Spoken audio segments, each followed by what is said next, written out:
All right. Shalom, shalom. Giving all praise, honor, and glory to Yahweh, Bahasham, Yahweh Shai, Bahasham Rachahakodash. This is your brother Amawan Ariello with the GMS Miami Camp, and I'm coming at you with another lesson through the Spirit and power of Yahweh Bahasham Yahweh Shai. And, through the Spirit, man, things are starting to take a drastic change, man. Like, this whole thing with Israel being unified with America's military and, all these different bills and laws that are being passed to where now Americans are starting to get upset, through social media, but there's no real reaction, right? Like, we know that, in times before, Americans used to revolt and go against their tyrannic government, but, it's starting on social media, but it hasn't really happened yet to its full effect. But man, we're starting to see the downfall of Esau's kingdom, man, and it's beautiful because we are seeing it, right? This is the book of 2nd Ezra 6 and 9. It says, "For Esau is the end of the world, and Jacob is the beginning of it that followeth." Esau's world is coming to an end, Akim. Man, and the video that I have here, is regards to this, a nigga woman, you know what I'm saying? Talking about revolt, but this is not our fucking world, man. Let Esau do what he gotta do to protect his fucking kingdom. But we know ultimately Yahweh Bashim Yahweh Shai is going to bring an end to this fucking world, man. He's going to bring an end to this age. He's going to bring an end to this period of time. Okay, and all we have to do is pretty much sit back and trust in the power and spirit of Yahweh Bahasham, Yahweh Shai, Bahasham Rekachodash, because we know that Esau, Edom, they see, and this is how you know the Lord is fair. Esau, Edom had his opportunity to rule, right? He has the best places, the dew of heaven. And let me see if I can find that through the precepts, Salakia. Right, because he cried bitterly to his father. Father, what about me? Bitch ass nigga. Esau cried to his father. His father gave him a blessing, Isaac. It's the book of Genesis 27 and 34. It says, "And when Esau heard the words of his father, he cried with a great and exceeding bitter cry, and said unto his father, Bless me, even me also, O my father," because Jacob had already received the blessing. Esau was supposed to be upright and say, "Hey, look, I sold the blessing to my younger brother Jacob. Pops, you don't have to bless me with the fatness of, give it to Jacob. You know what I'm saying? And I'll just keep my integrity and I'll just get, keep what I got."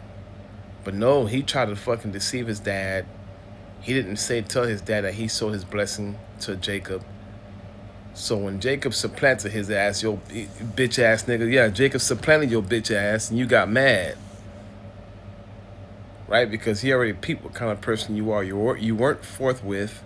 You weren't honest. Okay, you try to lie about the fact that you sold your birthright to Jacob, and all that was done through the spirit. This is why when Esau came out, he came out with no fucking melanin. His blood was showing forth through his skin because it was already predetermined through the womb that he was the wicked. He was the one that the Lord is going to hate. And the Lord hates Esau. But yet the Lord is still fair. Gave Esau the opportunity to rule in righteousness, but he did not.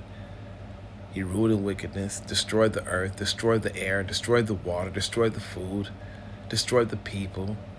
Everybody hates his ass, and he thinks for some reason that he is the superior fucking race. You're not the superior race. You cannot possibly think that you're a superior race.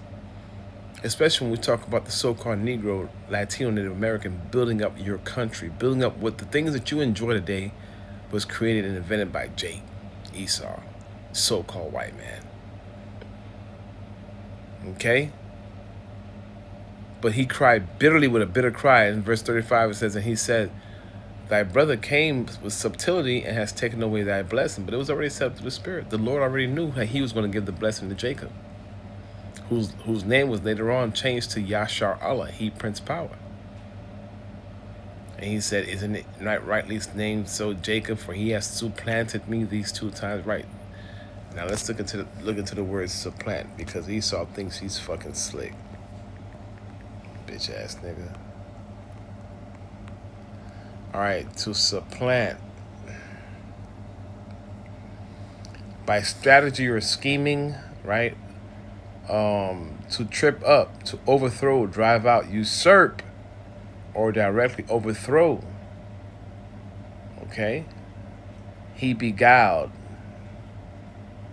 Okay? Meaning what? Jacob used his wits, man. He used his brain because he was a man of the tents. He was all about studying. He was all about wisdom.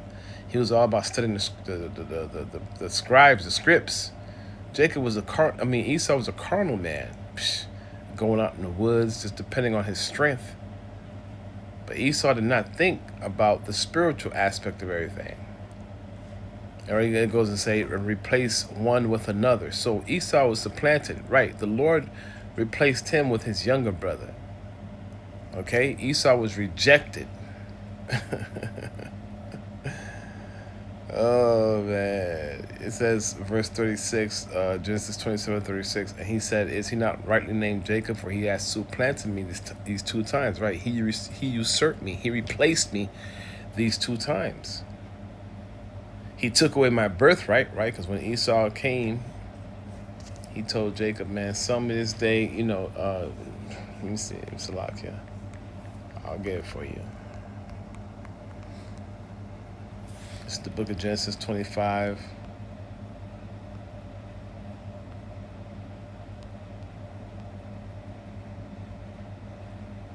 Salakia. Genesis 25:31. Let me go back a little bit more. Genesis 25:26, and it said, Jacob sawed pottage, meaning he was boiling meat. He sawed pottage, and Esau came from the field, and he was very faint, meaning he was hungry. And Esau said to Jacob, feed me, I pray thee, with that same red pottage, for I am faint. Therefore his name was called Edom. Why? Because Edom, or Adawam in the Paleo Hebrew, means what? Red. And yeah, he had red pottage, but he is also red, meaning what? He doesn't have any melanin. He doesn't have any protection from the sun. So what shows through the skin of the so-called white man is his blood. This is why he's called Esau, which means wasted away is he. Edom, which means red, because he has no complexion. He looks like one who was wasted away. His blood is showing forth through his skin. He is not white. Wear a white shirt and stand next to Edomite and see if he matches up that color of your white shirt. He is red. That's what Edom means, red. And he said in verse 30, Esau said to Jacob, feed me, I pray thee, with that same red pottage, for I am faint. Therefore was his name called Edom, which means red.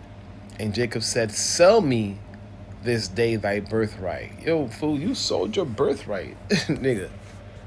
When your pops was about to pass away, he was supposed to get the blessing. You were supposed to say, you know what, pops, don't worry about me. I sold my birthright. Jacob's is the firstborn now, but you didn't do that. Right? So it says in verse 31, it says, and Jacob said, sell me this day thy birthright. And Esau said, behold, I am at the point to die. What profit shall this birthright do to me? So Esau's more carnal. He sold his birthright.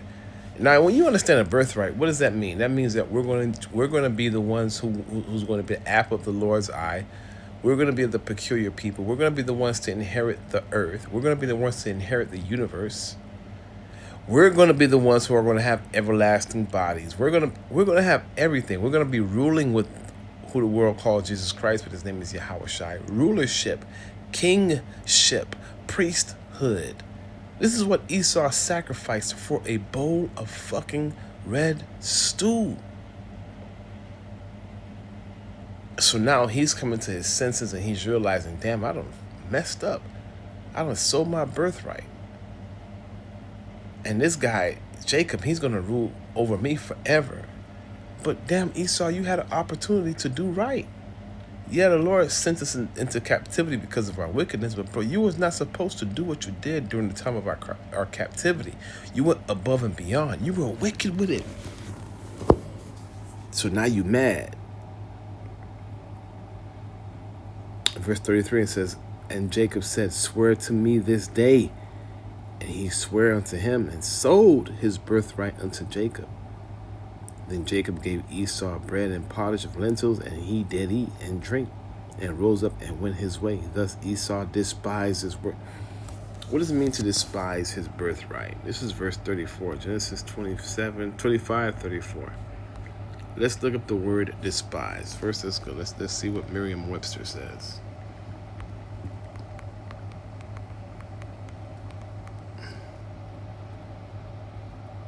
Okay, it says despise, to feel contempt or a deep repugnant for. Okay, now let's look up the word contempt. Define contempt. Salakia. All right, contempt is a powerful feeling of or attitude of disdain, disgust, disrespect towards someone or something considered inferior or worthless. So Esau looked at the blessing as something to be worthless. He had no respect for it. It was disgusting to him. The Lord was disgusting to Esau. This is why Esau was rejected. Okay? Verse 34 says, and then Jacob gave Esau bread and pottage of lentils, and he did eat and drink, and rose up and went his way. Thus Esau despised his birthright. Yo, Esau is the end of this world, man. And through the spirit and power of Yahweh Bashmi Shai, we're starting to see his kingdom fall to fucking pieces, man. Your whole military, American and the Israeli military, are now going to be merged together. There's not going to be a difference between Israel and America. And these fucking Israelis don't give a damn about you so-called Americans, man. They look at you like Goyim. You typical white Americans, you're screwed. And for those of you so-called Negro Americans that want to take, arms with the fucking so-called white man, look, if you do that shit, you're going to be done. And rightly so. The Lord knows how to pass judgment. The Lord knows how to fucking save. He knows how to have mercy and compassion. But for those of you who are operating in wickedness, who willfully sin against the Heavenly Father, the Lord's going to fucking destroy you, man. America is done. Micah 2:10 says, arise ye and depart, for this is not your rest, for it shall destroy you, even with the sword of destruction. So your mindset is not supposed to be here and building up America and all these different things, man. The whole point is to fucking depart from this place mentally, man, spiritually. Even though you are here physically, your spare time, you need to be seeking the Lord, because really, in reality, there's nothing that's going to stop this demon Esau from doing what he wants to do. America will be a totalitarian, dystopian country. Well, corporation, because America is not a country anymore. It's a corporation. You see? Things are about to get real crazy out here, man. And it would behoove you to serve the spirit and power of Yahweh Bashmi Yahushai the best that you can. Because things are going to just escalate and it's going to get worse. And these Negroes that think just because they got a couple hundred bullets that they can go against Esau, who has hundreds and thousands of bullets, Esau's going to mow you down if you revolt. Matter of fact, let's get this. Because in reality, the nation of Israel, we're considered to be worms, man. Okay? Meaning what? We don't have any protection. We don't have any covering. The only thing we can do as a children of the Heavenly Father is to have patience. This is the book of Isaiah 41:4, which when you read it goes into 144. It says, for fear not, thou worm Jacob, and you men of Israel. It's not talking about no other nation. It's not talking about Moab. It's not talking about the fucking original colonizers that call themselves Americans. No, this is talking about, okay, Yahweh Bashmi Yahushai coming to the defense of Jacob. It says, fear not, thou worm Jacob, and you men of Israel. Right? Only Israel, no other nation. I will help thee, saith the Lord Yahweh, thy Redeemer and thy Holy One of Israel. Redeemer just means to buy back. When you redeem your tickets at a arcade, you're trying to get the prize that was owed to you because of the tickets you had. You're redeeming your prize through your tickets. All right. So this is the book of Baruch, chapter 4, starting at verse 5. It says, "Be of good cheer, my people, the memorial of Israel. You were sold to the nations, not for your destruction, but because you moved the Most High to wrath. You were delivered unto your enemies, for you provoked him that made you by what? Sacrificing unto devils and not the Most High God."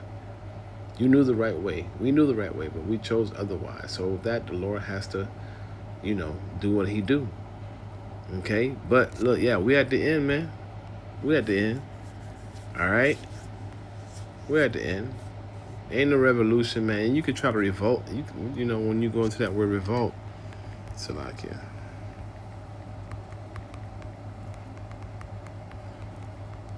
And when you go into that word revolt, okay, it's like, yeah. All right, it goes into revolt. Preliminary means to active fight against or refuse to obey an authority, usually a government. Also means experience or cause of severe disgust. So, to break it down, make it simple, when we talk about you want to revolt against merit, that means you're going to fight against